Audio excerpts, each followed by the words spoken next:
শেখ হাসিনা দিল্লি থেকে বারবার দলীয় নেতাকর্মীদের মাঠে নামতে বলছেন, কিন্তু দিন শেষে কাজ হচ্ছে না সে আহ্বানে।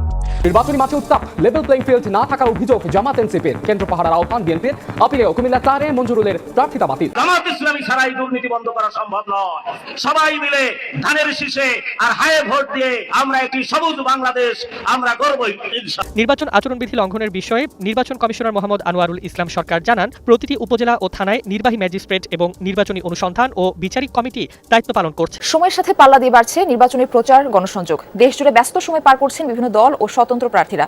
জুলাই গণঅভ্যুত্থানের পর ব্যাপক ক্ষয়ক্ষতির মাধ্যমে ধ্বংসস্তূপে পরিণত হয় গণভবন। তবে নারী নয় পতিতা, শফিক তুই ক্ষমা চা। আমরা দেখছি ঢাকা বিশ্ববিদ্যালয় ছাত্র দলের পক্ষ থেকে একটি বিক্ষোভ মিছিল করছে এবং জানিয়ে দিব এইমাত্র পাওয়া সর্বশেষ গুরুত্বপূর্ণ আপডেট খবর। দর্শক, এত সময় দেখছিলেন সংবাদ শিরোনাম, এবার থাকছে বিস্তারিত। তার আগে ছোট্টটা রিকোয়েস্ট করতে চাই, যারা এই ধরনের নিউজ দেখতে ভালোবাসেন দেরি না করে চ্যানেলটি সাবস্ক্রাইব করে বেল আইকনটি অল করে দিবেন। তাহলে কথা লম্বা না করে চলুন ভিডিওটি শেষ পর্যন্ত দেখতে থাকি। কেটে গেছে, নির্বাচন অনুষ্ঠিত হতে যাচ্ছে। একটা শান্তিপূর্ণ নির্বাচনের মাধ্যমে সত্যি ক্ষমতা হস্তান্তর করে ইউনূস সরকারের অবসান ঘটবে, এই বিশ্বাস কি ফিরে এসেছে বা এই বিশ্বাস কি সকলেই একইভাবে পাচ্ছেন? এসব নিয়ে আলোচনায় আমার সঙ্গে সংযুক্ত হয়েছেন রাজনৈতিক বিশ্লেষক গোলাম মাওলা রনি। গোলাম মাওলা রনি, আপনাকে স্বাগত জানাই। রনি ভাই, নির্বাচন কি হচ্ছে? নির্বাচন নিয়ে শঙ্কা, উদ্বেগ, অনিশ্চয়তা আর কিছুই নেই আপনার, বা আছে কিনা এখনো? প্রথমত যে আমি প্রথম দিন থেকে, একের ফার্স্ট ডে থেকে কতগুলো কথা বলে আসছি। এক নম্বরে বলছি, যেদিন ডক্টর মোহাম্মদ ইউনূস দায়িত্ব গ্রহণ করলেন, আমার কাছে মনে হয়েছে he is not the right man. তিনি রাজনীতিবিদ নন এবং তিনি ভালো করতে পারবেন না। তো আমি একবার ফার্স্ট ডেতে বলছিলাম যে ঠিক আছে, আবেগের বশে তাকে করা হয়েছে, যত তাড়াতাড়ি সম্ভব তিনি চলে গেলে বা ওখানে বিকল্প একটা সরকার আসলে আইন শৃঙ্খলা থেকে শুরু করে নির্বাচনের যে অবস্থাটা ভালো থাকবে। এটা ছিল আমার first submission to the nation. Second যেটা বলেছিলাম যে এখন যে অবস্থাতে চলছে, সেই অবস্থাতে নির্বাচন হলে না হওয়ার সম্ভাবনা খুব বেশি, মানে এবং আজকের দিন পর্যন্ত আমি সেখানে আছি। যে আইন শৃঙ্খলা থেকে শুরু করে মূল ব্যাপার হলো এখানে কিছু লোক আছে যারা আইন মানতে বাধ্য হচ্ছে, আর কিছু লোক আছে যারা আইন মানতে একেবারে চাচ্ছে না। তো এখানে যা কিছু চলছে আমাদের এই বাংলাদেশে সব কিছু স্বাভাবিকভাবে, কিন্তু যদি কখনো টাগ অফ ওয়ার আসে, কোনো গণ্ডগোল হয়, ঝামেলা হয়, এটা নিষ্পত্তি করার মতো কোনো শক্তি বাংলাদেশে নেই। এখানে আমরা গত 17 মাসে যেটা দেখেছি, পুলিশ কিংবা সেনাবাহিনী কিংবা অন্য যে কোনো আইন শৃঙ্খলা রক্ষাকারী বাহিনী, এমনকি দ্য পলিটিশিয়ানস, যখনই কোনো মবের কবলে পড়েছেন, তো সেখানে তাদের সবাইকে মবের কাছে আত্মসমর্পণ করতে হয়েছে। তো ওটাকে একটা রিভোল্ট করে একটা নতুন যে বিধি ব্যবস্থা, সেটা করার জন্য যে স্ট্যাবিলিটি দরকার, এটা এখনো গত 17 মাসে আসেনি। ফলে নির্বাচন যদি স্বাভাবিকভাবে হয়ে যায়, ভোট কেন্দ্রে সবাই আসে, স্বাধীন মতো ভোট দেয় এবং ভোটাররা, রাজনৈতিক দলগুলো নিজ নিজ এলাকায় আইন শৃঙ্খলা রক্ষার দায়িত্ব নিয়ে নেয়, সেক্ষেত্রে একটা সুন্দর নির্বাচন হতে পারে, ভোটার উপস্থিতি যাই হোক না কেন। কিন্তু এটার সম্ভাবনা 1%। বাকি 99% সম্ভাবনা হলো যে প্রত্যেকটা মানুষ তার প্রতিপক্ষের উপর হিংসা দেখাচ্ছে, রাগ দেখাচ্ছে, স্বার্থটা নিজের দিকে আনতে চাচ্ছে এবং যে কোনো মূল্যে সেই ভোটে জয়লাভ করতে চাচ্ছে। তো এর ফলে হয় কি, যেখানে যেখানে ধরেন গত এই তফসিল ঘোষণা করার পর গণ্ডগোল হয়েছে, মারামারি হয়েছে, একটা জায়গাতেও বেসামরিক প্রশাসন, সামরিক প্রশাসন, জুডিশিয়ারি, ইলেকশন কমিশন উদাহরণ সৃষ্টি করে এরকম কোনো পদক্ষেপ এখন পর্যন্ত তারা নিতে পারেনি, যেটা দেখে দ্বিতীয়বার কোনো মানে অন্যায় করতে সাহস পাবে না। এখানে ইলেকশন কমিশন শোকজ করছে, জেলা থেকে বিভিন্ন চিঠি ইস্যু করছে, তারপরে সেনাবাহিনী মাঠে দাঁড়িয়ে যাচ্ছে, পুলিশ দাঁড়িয়ে যাচ্ছে, কিন্তু সমস্যার কিন্তু সমাধান হচ্ছে না, বা যারা এই অকারেন্স ঘটাচ্ছে, যেমন ধরুন শেরপুর থেকে শুরু করে তিনটি জেলাতে যে পরপর মারামারি হলো, তো এর ফলে কাউকে গ্রেপ্তার করা হয়েছে, কাউকে ধরা হয়েছে, তারপরে শেষে ভোটারদের মধ্যে একটা স্বস্তি আসছে, এরকম খবর আমি বাংলাদেশে এখন পর্যন্ত পাইনি। So it's a huge problem till now, আজকের দিন পর্যন্ত। এরপর হলো যে যেগুলো ঘটে যাচ্ছে প্রতিদিন একেবারে অপ্রত্যাশিত, যেমন আলী রিয়াজ সাহেব হঠাৎ করে ঘোষণা দিলেন যে না, শফিক সাহেব ঘোষণা দিলেন যে ফল ঘোষণা করতে কয়েকদিন দেরি হবে।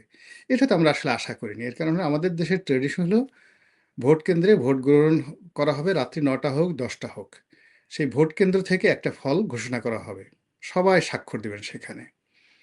এরপর এই ফলটা চলে যাবে উপজেলাতে, উপজেলা টিওনো সাহেব তার উপজেলাতে যে কালেকশন হয়েছে তার একটা ঘোষণা দেবেন, এটা রাত্রি 11টা 12টা বেজে যায়, কখনো কখনো কখনো কখনো রাত্রি 2টো বেজে যায়।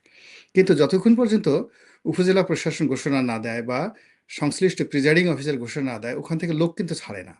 অর্থাৎ উপজেলার চত্বরে অন্ততপক্ষে 30-40 হাজার লোক দাঁড়িয়ে থাকে, ভোট কেন্দ্রে 4-5 হাজার লোক দাঁড়িয়ে থাকে। এরপরে এইটা চলে যায় জেলা রিটার্নিং অফিসারের কাছে, জেলা রিটার্নিং অফিসার আর একটা ঘোষণা দেয়। তো এভাবে একটা ট্রেডিশন। তো সেখানে আপনি ভোট কেন্দ্রে প্রিজাইডিং অফিসার ভোট ফলাফল ঘোষণা না করে যখন এলাকা ছাড়তে পারবেন না।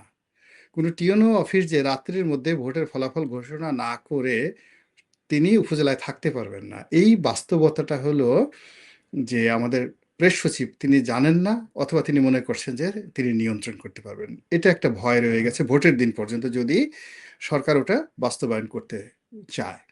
দ্বিতীয় যে থ্রেডটা নতুন করে শুরু হলো সেটা হলো আলী রিয়াজ সাহেব যেটা বলে ফেললেন যে নির্বাচনের পরে এটা কনস্টিটিউশনাল অ্যাসেম্বলি হিসেবে কাজ করবে, সাংবিধানিক অ্যাসেম্বলি হিসেবে কাজ করবে। তারপর সেটা জুলাই সনদ পাশ করবে, এবং এই কাজ করতে করতে সবাই ধারণা করছে 6 মাস সময় লাগতে পারে।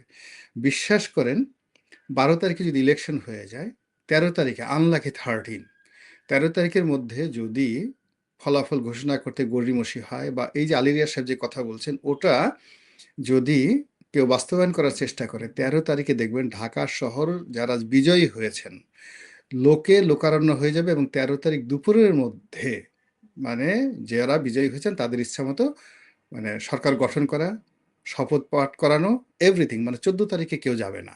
তো 13 তারিখে যে কি হবে we do not know. Even 12 তারিখে যে কি হবে আমরা এখন পর্যন্ত বলতে পারছি না। যেটা বললাম শফিক সাহেবের ওই থিওরি, ভোটের ফলাফল ঘোষণা করতে দেরি হবে। আবার 13 তারিখে ঘোষণা করা হলো, কিন্তু আলী রিয়াজ সাহেব যেটা বলেছেন ওটা বাস্তবায়ন করার চেষ্টা করলে 13 তারিখে সেটা কি হবে উই ডু নট নো। আবার দেখুন এই যে নির্বাচনের আগে আজকের দিনটিতে যদি ধরেন সারা ঢাকা শহর উত্তাল, কি জন্য? আমিরে জামাত তিনি মহিলাদের বিরুদ্ধে, কর্মজীবী মহিলাদের বিরুদ্ধে তিনি কি এক্স হ্যান্ডেলে স্ট্যাটাস দিয়েছেন। সত্য মিথ্যা পরের বিষয়, এটা নিয়ে এখন সারা দেশ উত্তাল, এবং জামাত ভীষণ রকম অপমান বোধ করছে, এবং তারা মনে করছে যে এই কাজগুলো প্রি প্ল্যান, তাদের আমিরকে ছোট করার জন্য কাজ করা হয়েছে। আমি একটা ভিডিও করব, আপনার এখানে বলে যাচ্ছি ইন্ডিকেশন, আমি নিজে আলাদা করব। তখন কি করবে জামাত? তো অনলাইনে আরও স্ট্রং, তারা চেষ্টা করবে তারেক রহমান সাহেবের পেজ হ্যাক করার জন্য, বিএনপির পেজ হ্যাক করার জন্য, বিএনপির মির্জা ফখরুল সাহেবের পেজ হ্যাক করার জন্য, এবং সেখানে এরকম একটা গুজব ছড়িয়ে দেবে। ফলে মানে যা কিছু হচ্ছে every day, every hour, every minute and every second অদ্ভুত অদ্ভুত সব ঘটনা বাংলাদেশে ঘটছে। ফলে এখানে সুন্দর একটা নির্বাচন হবে না হওয়া পর্যন্ত বলা যাচ্ছে না, সুন্দর একটা নির্বাচনের পরে ফলাফল ভালো হবে তাও বলা যাচ্ছে না, ফলাফলের পর যে সরকার ক্ষমতায় আসবে সে এই গত 17 মাসের জঞ্জাল, আওয়ামী লীগ সরকারের 15 বছরের জঞ্জাল সবগুলো মাথায় নিয়ে দেশকে একটা দুধ আর নহরের দেশে পরিণত করবে, জান্নাতের টুকরো বানিয়ে দিবে। আমার কাছে যতটুকু আমার সেন্স আছে, সিভিক সেন্স আছে, আমি এখানে আসলে ওইরকম কিছু দেখছি না।